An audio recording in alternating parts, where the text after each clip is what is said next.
시간이 없으니까 이제 대입제도 공정성 반환에 대한 질의응답을 만들었어요. 그래서 객관식 평가 방식으로는 미래인지 양성에 한계가 있다.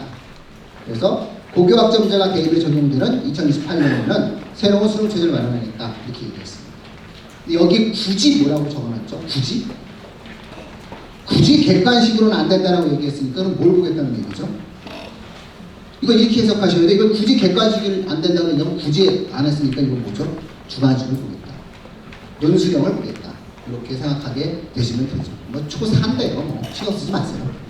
일단은 내 애가 아닌 것은 신경 쓰지 않는 겁니다. 지금 적으시는 분들은 동생이 초4이고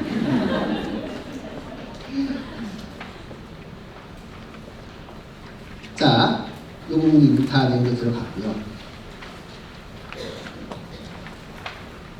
아까 이 부분은 잘 말씀드렸기 때문에 다시 언급하진 않겠습니다.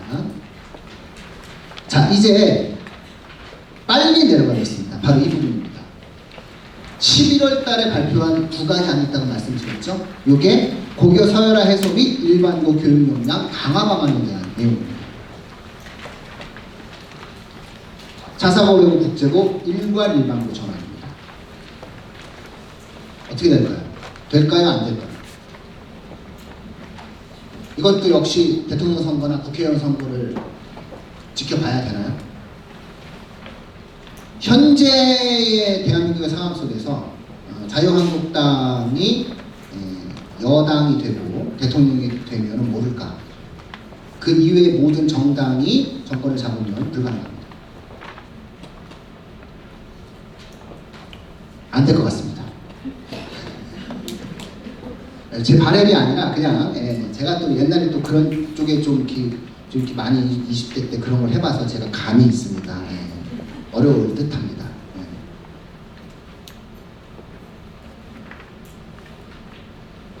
이게 왜 안 되냐면요. 잘 보세요.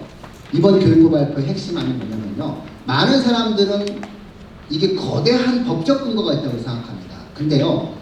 자사고, 외고, 일반 자사고와 국제고와 외고가 학생을 선발할 수 있는 권한은 교육부 장관의 시행령에 근거를 두고 있습니다.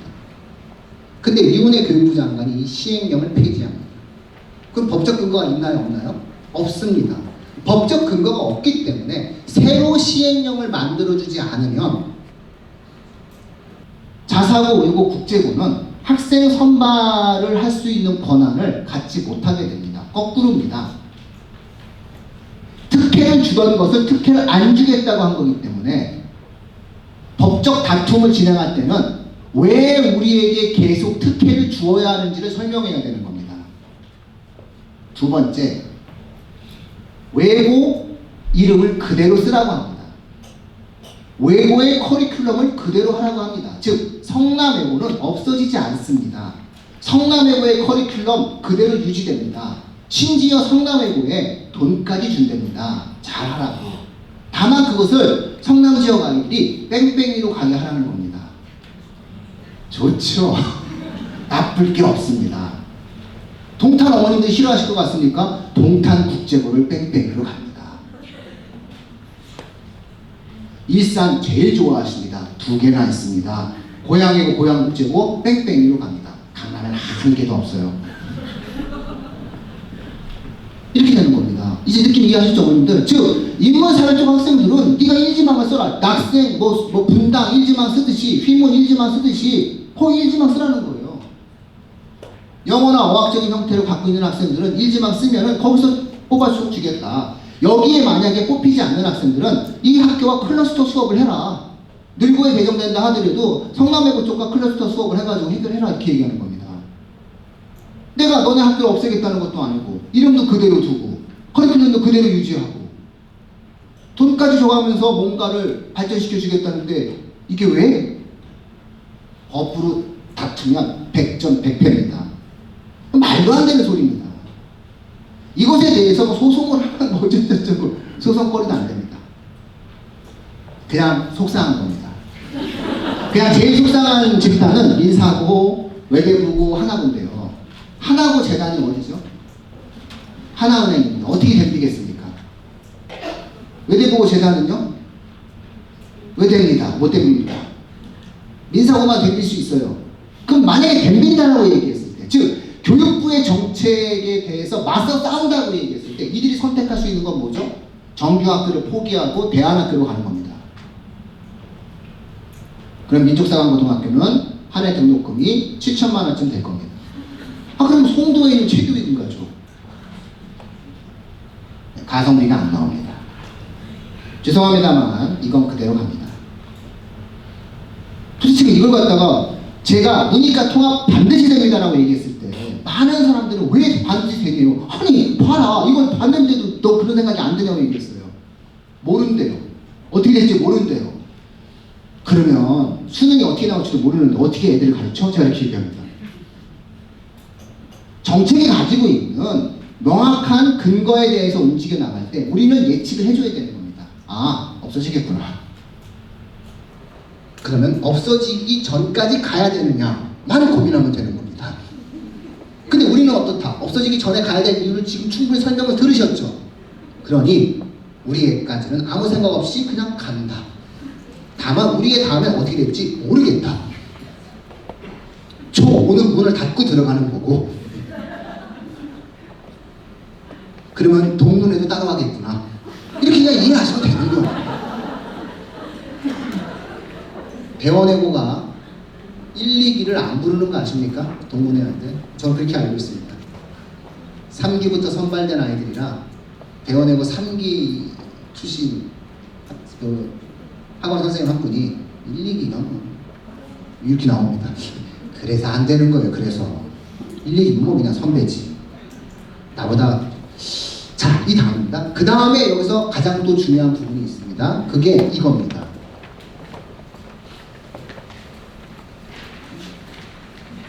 자, 설명드렸죠, 분들? 기대하지 마세요.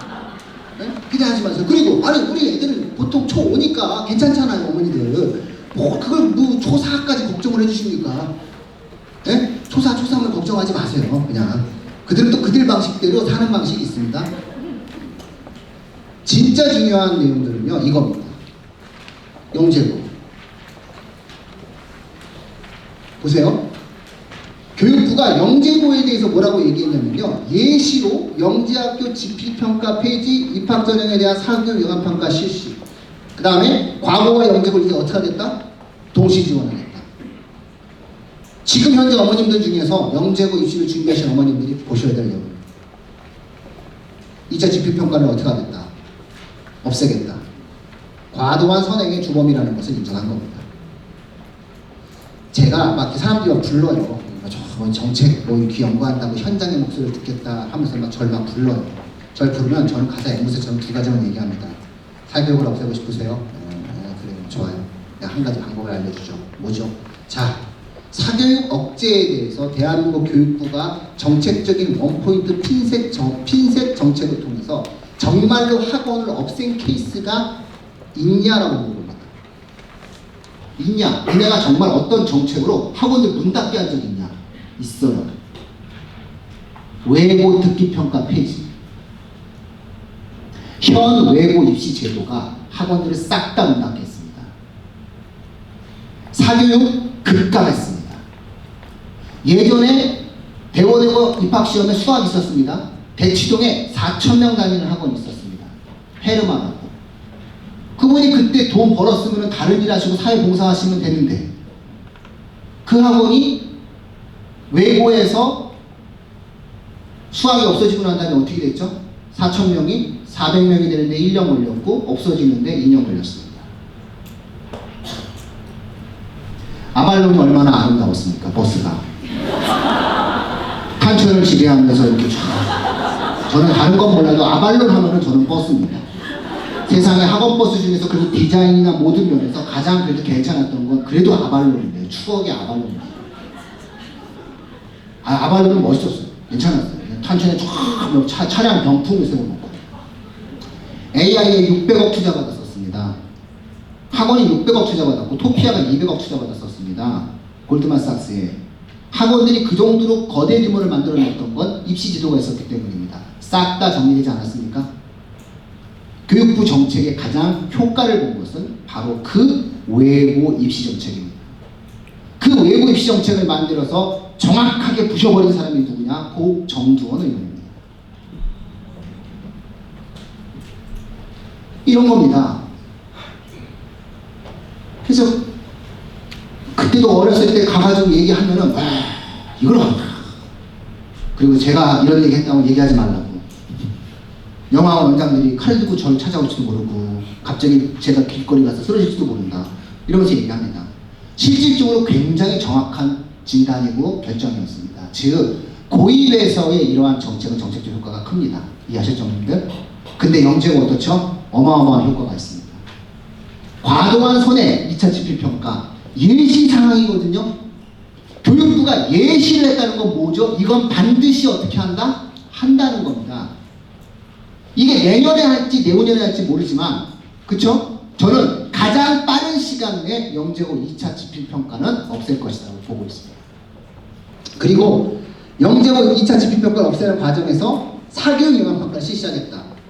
과거 영재고 지원식이 동일하겠다는 것은 이미 교육 현장에서 영재고 입시가 가지고 있는 사교육 유발 효과에 대한 충분한 검토를 한 것이고 이 부분들에 대해서 동일한 적용을 통해서 없애버리겠다라고 하는 흐름을 갖게 된 겁니다. 이제 영재고는 진짜 영재만 갑니다. 이것이 중등 과정의 어머님들은 뭘로 이해하셔야 되는 거죠? 이제 선행의 시대가 아니라 무슨 시대다? 심화의 시대다. 이렇게 수학을 이해하시면 되는 겁니다.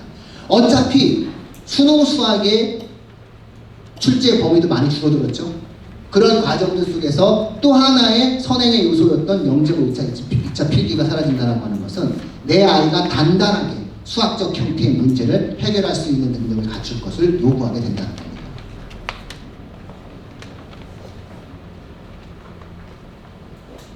예, 반드시 이루겠다는 사전통보의 의미입니다. 꼭 기억해 주십시오. 이런 내용입니다. 자, 더불어 해결해야 될 사안인데요. 이 정도 말씀드리고요. 자, 문제는 이러니까 서울 영재고가 어떻게 했죠? 겁먹었습니다. 겁먹어서 뭐라고 얘기했냐면 의대를 지원하면 1,500만 원을 토해낸다. 아니 어머님들 눈 하나 깜짝하시겠습니까? 아니 애가 영재고 갔는데 애가 영재고 나와서 의대 갔어요. 서울 영재고에서 의대 가면 좋은 의대 갔을 텐데 그 눈 하나 깜짝하십니까? 내 돈 내지 이러시겠죠. 그쵸? 이게 언론의 한계입니다.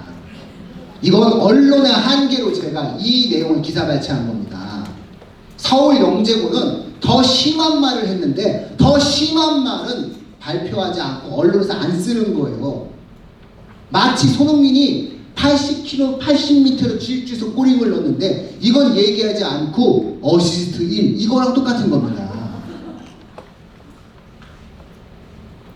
이거 아무런 중요한 거 없습니다. 이거 아무런 효과 없습니다. 그쵸? 효과 제로입니다. 이거 말고 하나 더 했습니다. 서울영재고가 뭐라고 얘기했는 줄 아십니까? 현 서울영재고 1학년, 현 서울영재고 2학년 학생 중에서 의대를 지원하고자 하는 학생은 전학가라고 했습니다. 자기 학생들한테 뭐라고 얘기했다고요? 전학가. 수시학 중에서 우리는 학교장 도장을 찍지 않겠다는 뜻입니다.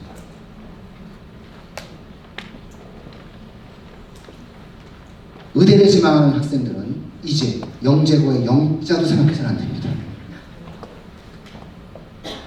이게 진짜 무시무시한 내용인데 도대체 언론은 뭘 보도하는지 모르겠습니다. 전학가라는 것보다 더 심한 말이 있나요? 전학가. 교장이 나와서 전학가라. 이게 얼마나 무서운 말이에요. 도대체 이 무서운 말을 안 하고 돈만 그러니까 자꾸 무슨 제도만 밝혀지면은 직감만 갖고 얘기하고 뇌에 그거밖에 없는 것 같습니다. 그래서 안 되는 겁니다. 전학을 한다는 것은 도장을 찍어주지 않겠다는 겁니다. 지금까지 도장 찍어줬거든요. 학교장 찍기.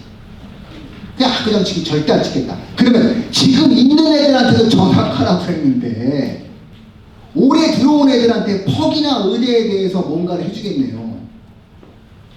그리고 서울 영재고가 이런 스탠스를 취하면 이제 어떻게 되는 거죠?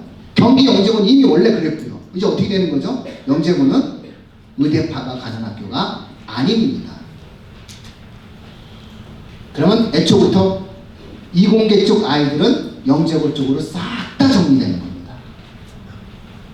그러면 의대를 중심으로 해서 나머지 애들이 싹 다 어디로 흘러가게 되는 거죠? 일반고로 가게 되는 겁니다.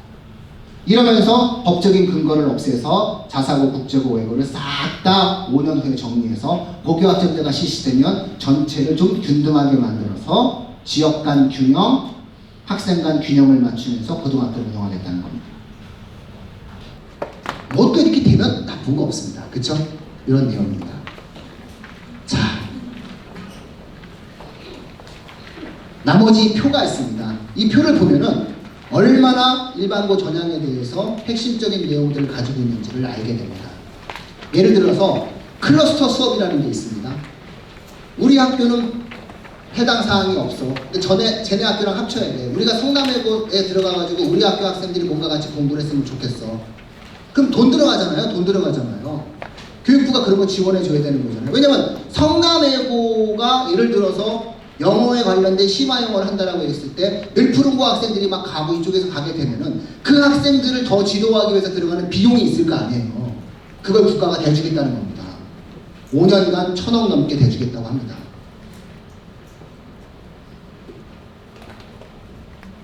그 다음에 심리학 강의를 듣고 싶어. 혹은 기하 강의, 기하 베타 강의, 기하 강의를 듣고 싶은데 우리 학교에서 안 해주네?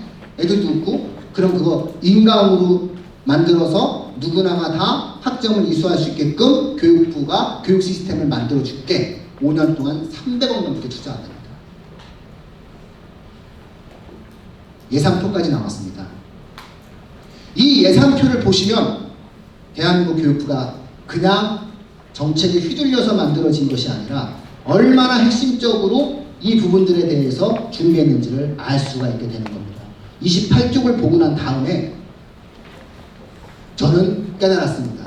이들은 반드시 자사고, 국제고, 외고를 일반고로 전환시킨다. 이 정도 준비했으면요. 정권이 바뀐다 하더라도 교육관료가 저항합니다. 그리고 원래 어공은 그렇죠? 어공은 어쩌다 공무원 된 사람들이고 늙공을 못 이깁니다. 늘 공무원인 애들 못 이깁니다. 그래서 어공과 늙공의 싸움인데 교육은 늙공들이 생각으로 정교하게 어공들과 함께 잘 합류를 해서 많이 만들어낸 부분입니다. 이 정도 예산표까지 만들어졌다라고 하는 것은 굉장히 의미 있는 내용들을 많이 만들었다라고 생각하시면 됩니다. 어느 정도 제도에 대한 이해가 좀 되셨나요? 네, 그러면 이제 이러한 제도 변화 속에서 만들어지는 핵심적인 측면이 뭐냐라고 얘기했을 때 이제 결국 나오는 것이 국어를 베이스로 한 쓰기 혹은 평가 시스템에 대한 변화가 만들어지게 됩니다. 그쵸? 이제 그런 어떠한 내용들이죠. 저는 언제나 이렇게 얘기하죠. 예를 들어서 올가 교육은 선생님들한테도 얘기합니다. 직원 연수 같은 데나 선생님들한테 얘기합니다. 우리는 그냥 우리의 길을 가면 된다. 우리는 다른 학원과 싸우는 것이 아니라 다른 학원과 싸울 생각도 하지 마. 우리는 어디까지나 대한민국 교육제도에 걸맞는 가장 완벽한 교육 프로그램을 가지고 그냥 기다리면 된다라고 합니다. 이 흐름, 예를 들어서 수행평가가 강조될 수밖에 없지 않겠습니까? 내신이 절대평가가 됩니다. 우리 애들서부터 고등학교 내신을 절대평가로 해야 됩니다. 왜죠? 고교 학점제가 된다는 것은 학생들에게 선택권을 무한히 제공해 준다는 건데, 그러면 미적분은 10명 수강 신청하고 실용수학을 200명 수강 신청하면 실용수학 선택한 아이들은 1등급이 나오고 2등급이 나오지만 미적분 선택한 애들은 1등급이 안 나옵니다. 그래서 고교학점제가 시행된다라고 하는 것은 절대평가인 겁니다. 그럼 절대평가가 시행된다는 것은 내신을 어떻게 평가해야 되는 거죠? 4번의 중간고사, 기말고사, 중간고사, 기말고사는 한계가 있는 겁니다. 그래서 촘촘하게 쪼개서 선생님들이 수행평가 위주로 학생을 선발해주고 움직여가야 되는 겁니다. 거기에 맞는 교육 시스템이, 학원 교육 시스템에 대한 변화가 필요한 겁니다. 그러니까 우리가 만약에 국어적인 측면에 관련된 내용들을 만들어낸다면 거기에 걸맞는 교육 프로그램을 가지고 움직이고 그것이 왜 앞으로 바뀐 교육제도에 대해서 의미가 있느냐라고 하는 부분들에 대한 그런 고민들을 해줘야 된다는